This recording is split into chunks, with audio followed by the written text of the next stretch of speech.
أيام معدودات تسقط فيها كل الاختلافات ويتساوى فيها البشر، إنها أيام الحج. هيا بنا نتعرف على صفة الركن الخامس من أركان الإسلام. للحج 4 أركان و7 واجبات. أما الأركان فهي نية الدخول في النسك وهو الإحرام، الوقوف بعرفة، طواف الإفاضة،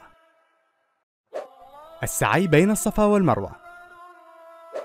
وأما واجبات الحج فهي الإحرام من الميقات، الوقوف بعرفة إلى غروب الشمس، المبيت بمزدلفة، المبيت بمنى ليالي أيام التشريق، رمي الجمرات، الحلق أو التقصير، طواف الوداع.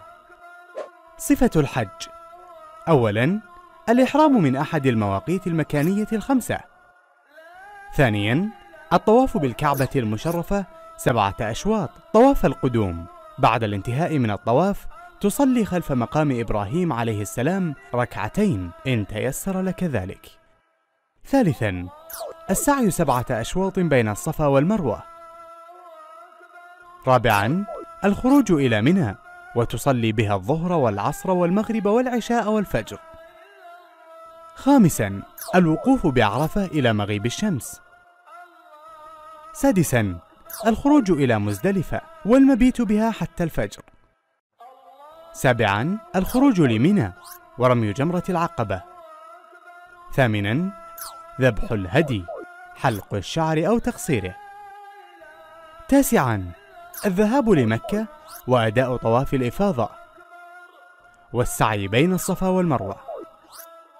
11 المبيت بمنى أيام التشريق 3، وفيها يرمي الحاج الجمرات 3.